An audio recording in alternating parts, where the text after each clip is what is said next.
Hi hello ಹೇಗಿದ್ದೀರಾ ಎಲ್ಲರೂ? Hope ಎಲ್ಲರೂ ಚೆನ್ನಾಗಿದ್ದೀರಾ ಅಂತ. ನಾನು ಕೂಡ ತುಂಬ ಚೆನ್ನಾಗಿದ್ದೀನಿ. Welcome back to my YouTube channel. ಇನ್ನು ಯಾರೆಲ್ಲ ನನ್ನ ಚಾನಲ್ಗೆ ಸಬ್ಸ್ಕ್ರೈಬ್ ಆಗಿಲ್ಲ ದಯವಿಟ್ಟು ಚಾನಲ್ನ ಸಬ್ಸ್ಕ್ರೈಬ್ ಮಾಡಿಕೊಂಡು ವೀಡಿಯೋನ ನೋಡಿ. ಆ್ಯಂಡ್ ಎಸ್ಪೆಷಲಿ ನಾನು ಹೇಳಬೇಕು, ನನಗೆ ಡಿ ಎಮ್ ಮಾಡಿರೋ ಪ್ರತಿಯೊಬ್ಬರಿಗೂ thank you so much and means a lot. ಏನಕ್ಕೆ ವ್ಲಾಗ್ಸ್ನ ಸ್ಟಾಪ್ ಮಾಡಿದ್ದೀರಾ, ರೀಲ್ಸ್ ಏನಕ್ಕೆ ಕಂಟಿನ್ಯೂ ಮಾಡ್ತಿಲ್ಲ, ಆ ಥರ ಎಲ್ಲ ರಿಪೀಟೆಡ್ ಕ್ವೆಶನ್ಸ್ನ ಕೇಳ್ತಿದ್ದೀರಾ. ನಿಜವಾಗ್ಲೂ ಥ್ಯಾಂಕ್ ಯು ಸೋ ಮಚ್. ಅದು ಆ ಥರ ನೀವು ಮಾಡ್ತಿರೋ ಪ್ರತಿಯೊಂದು ಮೆಸೇಜು ಕೂಡ ನಾನು ಇವತ್ತು ವ್ಲಾಗ್ಸ್ನ ಅಪ್ಲೋಡ್ ಮಾಡೋದಕ್ಕೆ ರೀಸನ್ ಆಗಿದೆ.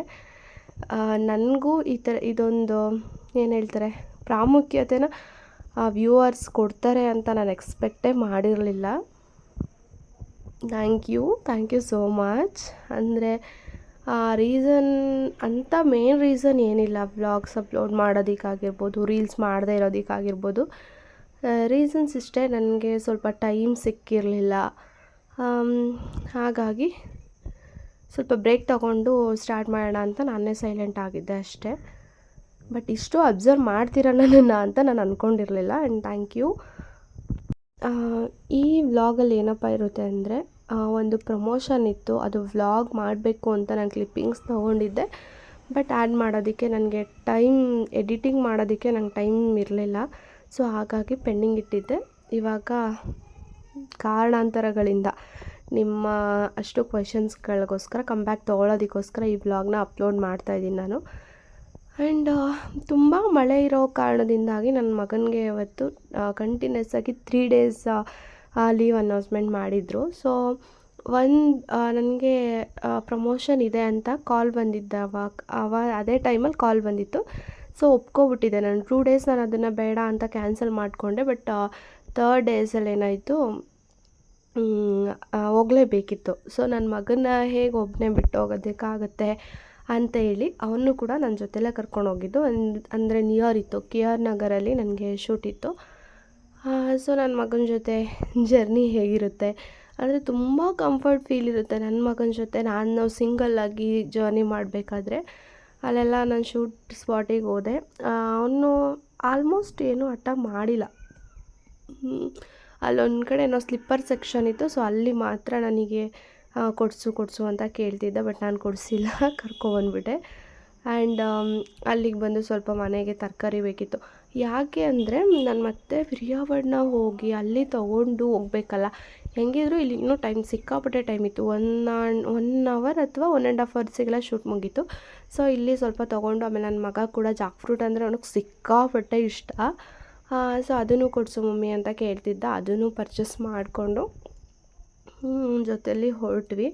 ಆಮೇಲೆ ಇನ್ನೊಂದು ಹೇಳಬೇಕು, ನನಗೆ ಡಿ ಎಮ್ ಮಾಡಿದವರಲ್ಲಿ ರಿಪೀಟೆಡಾಗಿ ಏನು ಮಾಡಿದ್ದೀರಾ ಅಂದರೆ, ಪ್ರಮೋಷನ್ಸ್ ವ್ಲಾಗ್ಸಲ್ಲಿ ಕೂಡ ನೀವು ಕೇಳಿದ್ದೀರಾ, ಯಾವುದಾದ್ರೂ ಒಂದು ಆ್ಯಡ್ ಹಾಕಿದರೆ ಅಥವಾ ಹೋಗಿ ಶೂಟ್ ಮಾಡಿದರೆ ಇದು ರಿಯಲ್ಲಾ ಅಥವಾ ಇಲ್ಲಿ ಈ ಥರ ಆಫರ್ಸ್ ಸಿಗುತ್ತಾ, ಆ ಥರ ಎಲ್ಲ ರಿಪೀಟೆಡ್ ಕ್ವೆಶನ್ಸ್ನ ನೀವು ನನಗೆ ಕೇಳಿದ್ದೀರಾ. ನಾನು ಹೇಳ್ತಿದ್ದೀನಿ, ನಾನು ಯಾವುದೋ ಒಂದು ಆ್ಯಡ್ನ ಪ್ರಮೋಟ್ ಮಾಡಿಕೊಡ್ತಿದ್ದೀನಿ ಅಂತ ಹೇಳಿದ್ರೆ, ಸೊ ದಯವಿಟ್ಟು ನಿಮ್ಮ ಓನ್ ರಿಸ್ಕಿಂದ ನೀವು ಅಲ್ಲಿ ಆ ಪ್ಲೇಸಿಗೆ ಹೋಗಿ ವಿಸಿಟ್ ಮಾಡಿ ಅಥವಾ ಶಾಪ್ ಮಾಡಿ. ಏನೇನಿರುತ್ತೆ ಅದು, ನಾನು ಯಾವುದೇ ಆ್ಯಡ್ ಹೇಳ್ತಿರೋದು ಒಂದು ಅಂತ ಹೇಳ್ತಿಲ್ಲ, ಯಾವುದೇ ನನ್ನ ಚಾನಲಲ್ಲಿ ಆ್ಯಡ್ ಕೊಟ್ಟರೂ ಕೂಡ ಅದು ಪೇಯ್ಡ್ ಪ್ರಮೋಷನ್ಸ್ ಮಾತ್ರ ಆಗಿರುತ್ತೆ. ಅದು ನಾನು ಯಾವುದೇ ಥರ ಜವಾಬ್ದಾರಿ ಇರಲ್ಲ ನಿಮ್ಗಳಿಗೆ. ಯಾಕೆಂದರೆ ನಾನು ರಿಪೀಟೆಡಾಗಿ ಹೇಳ್ತೀನಿ ಅದು ಪೇಯ್ಡ್ ಪ್ರಮೋಷನ್ಸ್ ಅಂತ. ಬಟ್ ಆದರೂ ನನಗೆ ತುಂಬ ಜನ ರಿಪೀಟೆಡಾಗಿ ಕೇಳ್ತೀರಾ, ಇದು ನಿಜಾನಾ, ಇದು ಮಾಡ್ಬೋದಾ, ಇಲ್ಲಿಗೆ ಹೋಗ್ಬೋದಾ, ಆ ಥರ ಎಲ್ಲ ಕೇಳ್ತೀರಾ. ಸೊ ನೀವು ಅದನ್ನು ತಲೆಯಲ್ಲಿ ಇಟ್ಕೊಂಡ್ರೆ ಒಳ್ಳೆಯದು ಅಂತ ಅಂದ್ಕೊಳ್ತೀನಿ. ಅದೆಲ್ಲ ಪೇಯ್ಡ್ ಪ್ರಮೋಷನ್ಸ್. ಇನ್ನೂ ನಿಮಗೆ ಕ್ಲಿಯರಾಗಿ ನಾನು ಹೇಳಬೇಕು ಅಂತ ಹೇಳಿದ್ರೆ, ಅವರು ನಮಗೆ ಪೇ ಮಾಡಿರ್ತಾರೆ. ಸೊ ಇಷ್ಟು ಅಂದರೆ ಈ ಥರ ಒಂದು ಶೂಟಿಗೆ ಇಷ್ಟು ಅಮೌಂಟ್ ಕೊಡ್ತೀವಿ, ಅಥವಾ ಈ ಆ್ಯಡ್ನ ನಿಮ್ಮ ಅಕೌಂಟಲ್ಲಿ ಪೋಸ್ಟ್ ಮಾಡಿಕೊಂಡ್ರೆ ಇಷ್ಟು ಅಮೌಂಟನ್ನ ನಿಮಗೆ ಪೇಯ್ಡ್ ಮಾಡ್ತೀವಿ ಅಂತ ಹೇಳಿ ಅವ್ರು ನಮ್ಮ ಹತ್ರ ಮಾತಾಡಿರ್ತಾರೆ, ಡಿಸ್ಕಸ್ ಮಾಡಿರ್ತಾರೆ. ಸೊ ಹಾಗಾಗಿ ನಾವು ಅದನ್ನು ಒಪ್ಕೊಂಡು ಮಾಡಿಕೊಟ್ಟಿರ್ತೀವಿ. ನೀವು ಟ್ರೈ ಮಾಡೋ ಹಾಗಿದ್ರೆ ನಿಮ್ಮ ಓನ್ ರಿಸ್ಕಿಂದ ಟ್ರೈ ಮಾಡಿ ಆಮೇಲೆ ನಾವು ಈ ಥರ ಮೋಸ ಹೋದ್ವಿ ಆ ಥರ ಎಲ್ಲ ನನಗೆ ಹೇಳೋದಕ್ಕೆ ಹೋಗಬೇಡಿ ದಯವಿಟ್ಟು.